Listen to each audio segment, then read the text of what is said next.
Hello everyone! Welcome to our 97% project completion.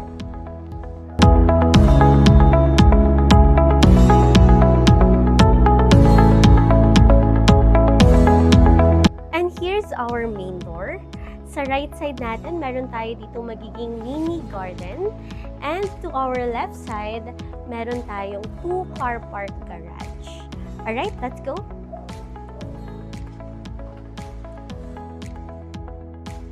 So, ito yung magiging sala natin, living area.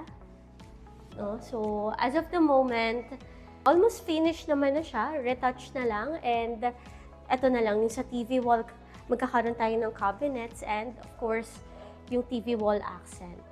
Alright, just to give you some quick insights, no? So, ang last video natin ay noong October pa for our 60% progress. So, medyo nagkaroon ng mahabang delays, no? So, agad naman, as of now, ay 97% na siya. So, ay nipapakita ko lang sa inyo yung mga naganap, no?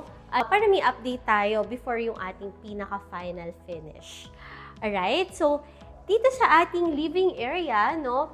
Unang bubungad sa'yo yung ating mini bar counter. And ayan, naka-install na yung ating mga drop lights. And of course, our island kitchen, no? So, kung saan tayo magpe-prepare ng ating mga niluluto or mga food. And of course, naka-install na rin yung ating smart kitchen sink, yung ating built-in induction stove, and yung ating range hood. Dito naman sa ating dining area, no, just across the formal kitchen, naka-install na rin yung ating very cute lang na ginkgo biloba na chandelier. Diba? Very nice. So, imported pa yan from abroad. And, ayan, of course, meron din tayong sliding door direct to our mini pool area. And, ayan, dito tayo lumabas sa ating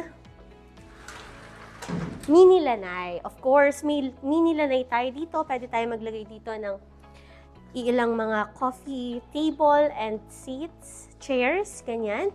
And dito po yung ating magiging service area. O, diba? So, almost ano naman na siya. Tapos na siya, some retouch na lang, finishing, no? So, nandito na rin yung ating pump room. And, of course, yung service area natin or yung daily kitchen natin ay nandito na rin. Here naman sa ating mini pool, no? So, ito yung pinaka-favorite ng aming baby, ng aming toddler, no? So, lagi siyang excited pumunta dito sa pool area. So, for sure,